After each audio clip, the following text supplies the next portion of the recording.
स्मृति ने दी राहुल को चुनौती, हिम्मत है तो अमेठी से चुनाव लड़ें। राहुल गांधी की अमेठी में भारत जोड़ो न्याय यात्रा को बताया फेल। कांग्रेस ने भी स्मृति को दिया करारा जवाब, अमेठी में होगा रोचक मुकाबला। केंद्रीय मंत्री स्मृति ईरानी ने कांग्रेस नेता राहुल गांधी को अमेठी लोकसभा सीट से चुनाव लड़ने की चुनौती दे दी है। वैसे अभी तक ये भी तय नहीं हुआ है कि अब बीजेपी अमेठी से स्मृति ईरानी को टिकट देगी या नहीं। वैसे स्मृति का टिकट तय माना जा रहा है, तो दूसरी तरफ कांग्रेस ने अभी तक अपने पत्ते नहीं खोले हैं। राहुल गांधी वायनाड से चुनाव लड़ेंगे ये तो तय हो गया है, लेकिन अमेठी पर पेच फंसा हुआ है। इस बीच स्मृति ने दावा किया कि राहुल गांधी को खुद पर भरोसा नहीं है। अगर राहुल गांधी को खुद पर भरोसा है तो अमेठी से इलेक्शन लड़कर दिखाएं।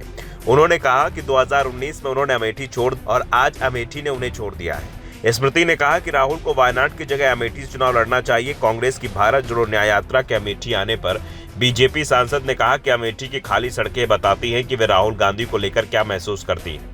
उत्तर प्रदेश में अमेठी कांग्रेस का गढ़ हुआ करता था। 2019 के लोकसभा चुनाव में राहुल गांधी को स्मृति ईरानी लगभग 55,000 वोटों से हरा दिया था। बीजेपी की यह जीत काफी चौंकाने वाली रही और इसे कांग्रेस की बड़ी हार माना गया। यूपी में लोकसभा चुनाव की 80 सीटें हैं। ये राज्य सबसे अधिक सांसदों को संसद में भेजता है। पिछले आम चुनाव में कांग्रेस यूपी से सिर्फ एक सीट जीत पाई थी। सोनिया गांधी को रायबरेली लोकसभा सीट से जीत मिली थी और इस बार सोनिया गांधी भी चुनाव नहीं लड़ेंगी। वो राजस्थान से राज्यसभा उम्मीदवार चुन ली गई हैं। सोनिया निर्विरोध राज्यसभा के लिए चुनी गई हैं। सोनिया ने भी रायबरेली के लोगों को पत्र लिखकर साफ कर दिया है कि वो अब चुनाव नहीं लड़ेंगी। इसके बाद कहा जा रहा है कि सोनिया की जगह प्रियंका गांधी रायबरेली से चुनाव लड़ सकती हैं। इस बीच अमेठी में राहुल गांधी की न्याय यात्रा का बीजेपी के कार्यकर्ताओं ने विरोध भी किया, लेकिन पुलिस ने बीजेपी कार्यकर्ताओं को दौड़ा दिया। वैसे एक बात तो साफ हो गई है कि इस बार अमेठी का चुनाव बेहद दिलचस्प होने वाला है। अगर राहुल गांधी अमेठी चुनाव लड़ते हैं तो स्मृति और राहुल गांधी दोनों ही लोकप्रियता का टेस्ट भी हो जाएगा। वैसे अमेठी में भारत जोड़ो यात्रा को लेकर कांग्रेस का जो प्लान था वो पूरी तरह से सफल नहीं हो पाया, क्योंकि पार्टी की ओर से अमेठी में राहुल गांधी के साथ प्रियंका गांधी और अखिलेश यादव को भी शामिल करने की तैयारी थी। दोनों नेताओं की ओर से इसके लिए सहमति भी दी जा चुकी थी, लेकिन अंतिम समय पर प्रियंका गांधी स्वास्थ्य कार्डों के चलते अमेठी नहीं आ पाई। तो अखिलेश यादव ने साफ कर दिया कि जब तक कांग्रेस के साथ सीटों के बंटवारे पर फाइनल बात नहीं हो जाती है, तब तक वो न्याय यात्रा में शामिल नहीं हो पाएंगी।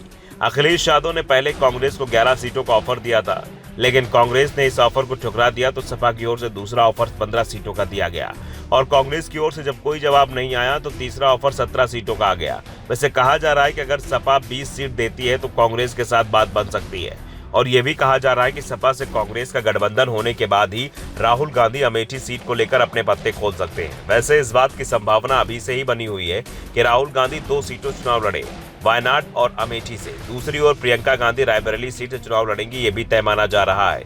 इसके संकेत सोनिया गांधी ने रायबरेली के लोगों को लिखे अपने पत्र में ही दे दिए थे। अगर राहुल गांधी अमेठी चुनाव लड़ते हैं तो ये स्मृति ईरानी के उस चैलेंज का जवाब भी होगा जिसमें उन्होंने राहुल गांधी को अमेठी सीट से चुनाव लड़ने का चैलेंज दिया है। Bureau report, the Dhakad news.